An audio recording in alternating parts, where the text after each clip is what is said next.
एक समय की बात है। एक राजा के 3 पुत्र और एक पुत्री थी। वह राजा प्रजा में इंसाफ पसंदीदा और एक अच्छा राजा था। एक दिन तीनों राजकुमार जंगल में शिकार पर गए, पर कभी भी वापस नहीं आए। राजा ने बहुत कोशिश की उन्हें ढूंढने की, पर वो न मिले। राजा बड़ा परेशान था। रानी राजा से रोज अपने बेटों को ढूंढने के लिए जिद करती, पर राजा उसे धैर्य रखने के कहता। रानी और उसकी बेटी राजकुमारी, जो अपने भाइयों बड़ा प्रेम करती थी, रो रो कर राजा से विनती करती, पर राजा भी मजबूर होकर बैठ गया। एक दिन राजा ने राज्य में घोषणा की, कोई भी मेरे बेटों को जानी राजकुमारों को ढूंढेगा जा, उनका पता बताएगा, उसको इनाम में आधा राज्य और उसकी बेटी का विवाह उस व्यक्ति के साथ कर दिया जाएगा। यह बात प्रजा में आग की तरह फैल गई। बहुत लोगों ने राजकुमारों को ढूंढने की कोशिश की, पर किसी को भी सफलता नहीं मिली। उस राज्य में एक बूढ़ी माँ और उसका इकलौता बेटा रहते थे, जिसका नाम भोला था। वह बहुत गरीब थे। भोला दिहाड़ी मजदूरी करके अपनी माँ और अपना कुछ पक्षियों का पेट पालता था। कभी कभी भी भूखा भी सोना पड़ता था। भोला भगवान शिव का बड़ा भक्त था। उसकी भक्ति की दूर दूर तक बात चल रही थी। भोला जब मंदिर आता तो भगवान शिव की आराधना करने के बाद पक्षियों को दाना डालता था। पक्षी खुश होकर दाना चुगते और उड़ जाते। उन पक्षियों में एक तोता भी दाना चुगने के लिए आता, जो दिखने में थोड़ा और तोतों से अलग था। उसका एक पंख मोर के पंख के जैसा था। भोला जब भी मंदिर आता, पूजा करने के बाद पक्षियों को दाना डालता और मेहनत मजदूरी करने के लिए चला जाता। एक दिन जब भोला जंगल में लकड़ी लेने के लिए गया, कुछ अच्छी लकड़ी चुनते चुनते जंगल में काफी अंदर चला गया। अचानक से उनके कानों में कुछ आवाजें सुनाई दी। उसने इधर उधर देखा, उसे कुछ नजर न आया। उसने सोचा कि उसका भ्रम होगा, पर नहीं, ऐसा नहीं था। वो आवाजें दोबारा उसके कानों में पड़ी। वो आवाजें जब उसने ध्यान से सुनी, यह आवाजें बचाओ बचाओ की आ रही थीं। भोला थोड़ा डर गया, पर वो मन में भगवान शिव का नाम लेने लगा। तभी थोड़ी दूर से कुछ धुआं उठा। भोला आगे बढ़ा। यह आवाजें गुफा में से आ रही थीं। भोला घबराया हुआ गुफा के द्वार के सामने खड़ा हुआ ही था कि गुफा का दरवाजा अचानक से खुल गया। भोला के पसीने छूटने लगे। वह गुफा के अंदर चला गया। देखते देखते उनकी आंखों के सामने सब मंजर बदल गया। गुफा अंदर से कोई शाही महल की तरह लग रही थी।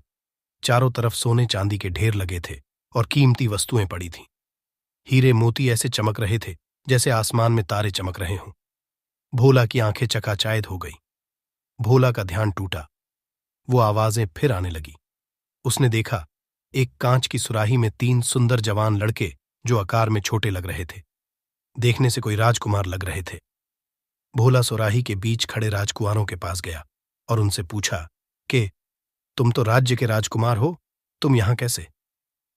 भोला ने राजकुमारों से बहुत सारे सवाल किए। ऐसे में एक राजकुमार ने सारी बात बताई कि कैसे वो तीनों भाई यहां फंस गए। उन्होंने बताया कि जब वह महल से जंगल की तरफ शिकार करते करते घने जंगल में चले गए, उनको पता भी न चला और उनके सिपाही भी पीछे रह गए थे। वो जंगल से बाहर निकलने का रास्ता ढूंढने लगे। अचानक उनकी नजर एक तांत्रिक पर पड़ी, जो आग जलाकर कुछ मंत्र पढ़ रहा था। जब हम उनके पास गए, उनसे बात की, तो उसने हमारी मदद करने का वचन दिया और हम तीनों भाई उसके पीछे चलने लगे। थोड़ी दूर जाते ही सामने एक गुफा दिखाई दी। हमने उनसे पूछा तो उसने हमें चुप रहने के लिए कहा और बोला, चुपचाप मेरे पीछे चले आओ, मैं तुम्हारी मंजिल तक पहुंचा दूंगा। हम तीनों ने एक दूसरे की तरफ देखा और उसके पीछे गुफा के अंदर चले गए। गुफा अंदर से किसी महल से कम नहीं थी। अंदर दाखिल होते ही गुफा का द्वार बंद हो गया और हम घबरा गए। वो तांत्रिक बाबा ने अपना रूप बदल लिया। जादूगर जैसा लगने लगा। हमारे पूछने से वो जोर जोर से हंसने लगा और कहने लगा कि तुम मेरे चुंगल में फंस गए हो, तुम्हें मुझसे कोई नहीं बचा सकता। जब हमने अपने सहस्त्र उठाए तो उसने चुटकी बजाई और हमें इस सुराही में कैद कर लिया और हमारा आकार छोटा हो गया और वो जादूगर एक तोता बन गया और उस तोते का एक पंख मोर का लगा हुआ था और वो यहां से उड़ गया। भोला उनकी सारी हकीकत सुनकर हैरान रह गया। भोला ने राजकुमारों की मदद करने का वचन दिया और राजकुमारों को वादा किया कि वो उनको जल्द से जल्द यहां से निकालेगा। यह सुनकर राजकुमारों के चेहरे पर मुस्कुराहट आ गई। भोला वहां से निकलकर अपने घर वापस लौटकर रात भर इंतजार किया और सुबह होते ही बो नहा धोकर तैयार हुआ और कुछ अनाज के दाने लेकर मंदिर चला गया। उसने भगवान शिव से प्रार्थना की और शक्ति मांगी कि बो जो काम करने जा रहा है उसे सफलता मिले।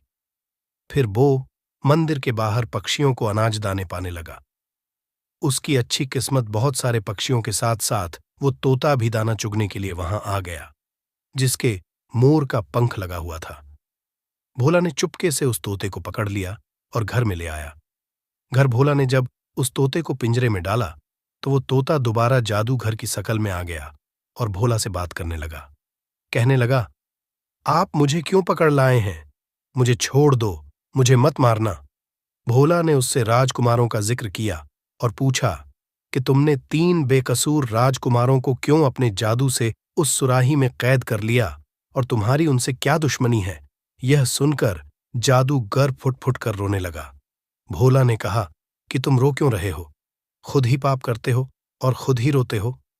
जादूगर बोला, हाँ, मैंने जो पाप किए उसका फल मैं भोग चुका हूं।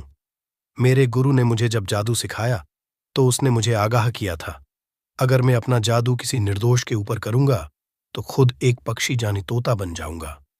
तब तक मैं इंसान के रूप में नहीं आऊंगा जब तक कोई भगवान का सच्चा भक्त ना तुझे अपने हाथों से पकड़ ले। उसने गहरी सांस लेते हुए कहा, भोला जी आपका धन्यवाद। भोला ने कहा, ठीक है, आपने उन राजकुमारों के साथ ऐसा क्यों किया?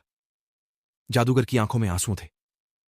जादूगर ने भोला को बताया, 19 वर्ष पहले की बात है। जंगल के बाहर मेरा एक घर था जिसमें मैं, मेरी पत्नी और मेरी 7 साल की बेटी थी। हम लोग हंसी खुशी अपनी जिंदगी बता रहे थे। एक दिन की बात है, मेरी बेटी खेलते खेलते रास्ते पर चली गई। वो रास्ते से बहुत कम लोग आते जाते थे। उस दिन क्या हुआ कि राजा और रानी, जिसकी नई नई शादी हुई थी, रथ पर सवार होकर मस्ती में झूमते हुए जा रहे थे। रानी खुद रथ के घोड़ों को दौड़ा रही थी और घोड़े तूफान की तरह दौड़ रहे राजा और रानी मधुरा के नशे में चूर थे।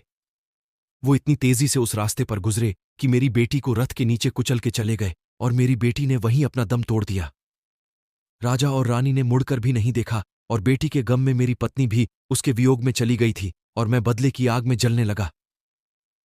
मैंने कसम खाई, राजा और रानी को बर्बाद कर दूंगा। मैंने बहुत कोशिश की राजा रानी को मारने की, पर मुझे मौका नहीं मिला। फिर मुझे एक तांत्रिक के पास गया। उसने कहा कि तुम राजा का कुछ नहीं बिगड़ सकते। अगर तुम बदला लेना चाहते हो तो जादू की शक्तियां प्राप्त करनी होंगी। मैंने जादू सीखा और अपने काम पर लग गया और मैं राजा का इंतजार करने लगा। राजा तो नहीं आया, लेकिन राजकुमार मुझे जरूर मिल गए। उनको देखकर मेरे बदले की आग भड़क उठी। यह मौका नहीं गंवाना चाहता था और राजकुमारों को सुराही में कैद कर लिया और भी एक तोते के शरीर में कैद हो गया। मेरे बदले की आग तो ठंडी हो गई, पर भगवान के काम में दखल अंदाजी कर दी। आज मैं भगवान से माफी मांगता हूं। मुझे यह बात समझ में आ गई, कुछ बातें भगवान पे छोड़ देनी चाहिए। भोला और जादूगर ने राजकुमारों को आजाद करवाकर राजा के पास महल में लाए। राजा और रानी ने उस जादूगर से माफी मांगी और बोले कि राजपाट के नशे में जो लोग दूसरों को दुख देते हैं, आप भी एक दिन दुख भोगना पड़ता है। राजा ने अपने बच्चन के मुताबिक आधा राज्य और अपनी बेटी का विवाह भोला के साथ कर दिया और जादूगर को भोला ने अपने साथ अपने राज्य में मंत्री पद दे दिया। सब लोग खुशी खुशी अपनी जिंदगी बिताने लगे।